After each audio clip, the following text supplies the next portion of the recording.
Svandís, nokkrir dagar liðnir núna frá Noregsleiknum, vantarlega búin að svona gera hann einhvern veginn upp og svoleiðis, hvernig horfir tilbaka á leikinn?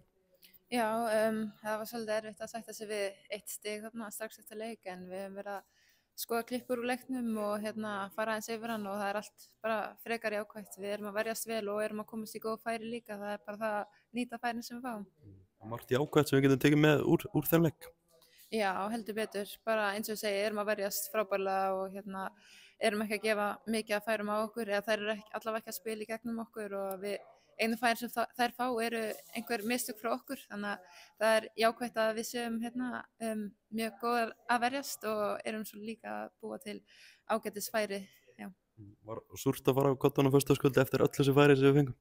Já, heldur betur. Það er ekki gaman að já, bara 0-0 leikir eru aldrei skemmtilegir og sérstaklega þegar manni líður eins og við áttum meira skilið sem var akkurat þannig á föstudag þannig að við vildum auðvitað 3 stig. Þetta er svona eins og 2 töpuð stig eiginlega á heimavelli. Svo Sviss á þriðjudaginn, býstu við öðru sér leik þar? En síðasta leikamóti Sviss sem var 0-0 jafntefli. Já, var 0-0? Já. Já, það var ekki frábær leikur, mér fannst við ekki skapa nóg mikið í þeim leik og ég held að 0-0 hafa bara verið sanngjörn úrslit svo bara svona í lokin. En já, mér finnst við eiga að gera betur á móti Sviss, við erum með betra lið finnst mér. Þær eru með góða leikmenn í sínum liðum en mér finnst við vera með betra leikmenn og betra lið sem er mikilvægt og eins og ég segi, við verðum bara að halda áfram að gera það sem við vorum að gera vel á föstudaginn og í lokin bara klára færin sem við erum að búa til. Sá ekki bara góða mögulega að gera eitthvað gott á móti Sviss?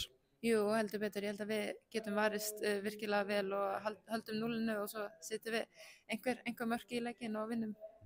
Við förum yfir til Þýskaland svona í smá og hvernig líður hjá Wolfsburg þessa stunda? Bara akkurat núna ekkert frábærlega, sko, maður vill auðvitað spila alla leiki og ég hef verið að koma alltaf inn á og byrja svona 1-1 leik, ég hef ekki fengið að byrja eins marga á maður vill. Við erum með fínt lið sem að mér finnst ég eiga að byrja í og ég er að standa mig vel á æfingum og kem eins vel og ég get inn í leikina sem ég fæ að koma inn í. En já, ég veit ekki hvort þetta breytist eitthvað núna í lokinu sem að þjálfarinn er farin en við verðum að sjá til síðustu 3 leikinir og svo já, bara sjá hvar maður endur eftir það. Þú vera þjálfarabreitingar núna, ertu vongum að muni eitthvað breytast? Mér er svo sem sama, sko. Það eru bara 3 leikir eftir, ég veit ekki hvort að aðstæðarþjálfarinn sem ætlar að taka við núna gerir eitthvað mikið af breytingum en það er aldrei að vita að maður fái kannski að spila eins meira vonandi og já, ég ætla bara að gera mitt besta í lokin og svo bara sjá hvað maður gerir eftir tímabili. Hvernig er staðan fyrir sumar? Ertu farin að hugsa þetta mikið hvað þú ætlar að gera? Svona já og nei, ég ætti held ég að vera að hugsa aðeins meira. Þetta er svolítið bara leiðilega en góð staða líka, það er bara svona erfitt að þurfa að pæla í hvað maður ætlar að gera eftir tímabili og hvort maður ætlar að vera áfram eða hvort maður fær eitthvað annað, þannig að þetta er svona, þetta er í hausnum á manni en maður vill svo sem ekki hugsa á mikið það þegar maður er í landsliðsverkefni, þá vill maður bara fókusera á leikina fyrir Ísland og gera vel í þeim leikjum og svo vonandi kemur eitthvað gott eftir það. Það er að spyrja, England, er það möguleiki? Já, ég held að sé bara mörglönd möguleikar. Já, ég er alveg spennt fyrir ensku deildinni en maður veit aldrei hvað maður endar, hvort maður haldi bara áfram í Wolfsburg eða bara eitthvað annað. Það er eitthvað verið að tala um fund við Manchester United, er eitthvað til í því? Hver var að segja það? Það er eitthvað að segja. Ok, já það er einhver lið sem allavega hafa áhuga og maður verður að skoða vel og ég ætla ekki að fara að segja nefna neitt en það er eitthvað í gangi og ekkert komið neitt langt, maður verður að fara að funda og skoða vel í kringu sig og velja vonandi rétt. Er þetta ekki spennandi samt svona stað að vera í líka?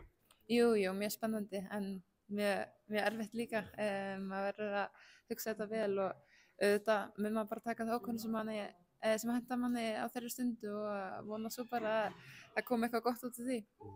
Leikurinn á móti Sviss núna á þriðjudag en þið vonist eflaust til þess að fá bara sem flesta á völlin og stiga við baki á okkur?